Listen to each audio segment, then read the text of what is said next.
Hello साथियों, हम पढ़ रहे हैं भारतीय न्याय संहिता 2023।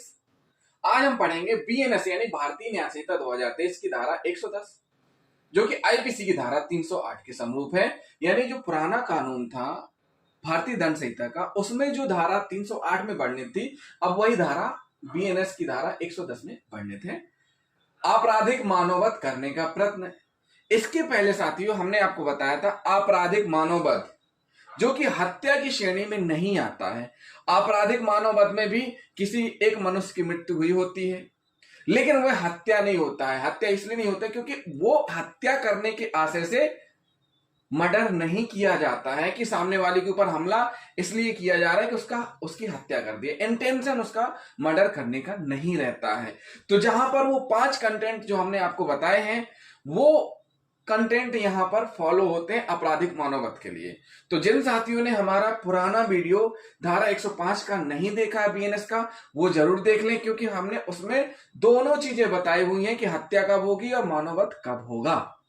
साथियों, बीएनएस की धारा 110 एक संज्ञेय अपराध है, असंज्ञेय अपराध नहीं है, जमानती अपराध नहीं है, अजमानती अपराध है, समनीय मामला नहीं है, अशमनीय मामला है।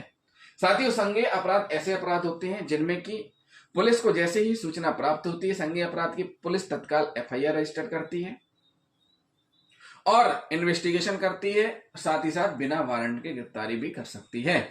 असंज्ञेय अपराध ऐसे अपराध होते हैं जिनमें कि पुलिस एनसीआर का पंजीकरण करती है, यानी कि एनसीआर मतलब होता है असंज्ञेय मामलों की रिपोर्ट, जो संज्ञेय नहीं है उन मामलों की। उसके बाद न्यायालय की अनुमति के बिना इन्वेस्टिगेशन नहीं कर सकती और वारंट की आवश्यकता होती है गिरफ्तारी के लिए असंज्ञेय मामलों में। जमानती अपराध ऐसे अपराध होते हैं जिनमें कि अभियुक्त जमानत की मांग साधिकार यानी अधिकार के रूप में कर सकता है, लेकिन अजमानती अपराध उल्टा होते हैं कि ऐसे मामले जिनमें कि जमानत का राइट के रूप में मांग नहीं कर सकता, अधिकार के रूप में अभियुक्त मांग नहीं कर सकते जमानत के लिए, तो वो मामले अजमानती होते हैं और जमानत पर छोड़ना नहीं छोड़ना न्यायालय के विवेक पर डिपेंड करता है। समनीय मामले ऐसे होते हैं जिनमें समझौता हो सकता है, अशमनीय मामले ऐसे होते हैं जिनमें समझौता नहीं हो सकता।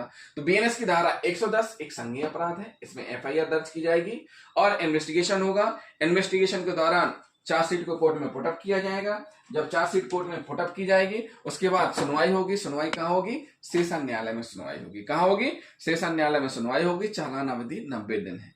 कितनी? 90 दिन। तो साथियों, ये हुआ बीएनएस की धारा 110 जो कि आईपीसी की धारा 308 के समरूप है।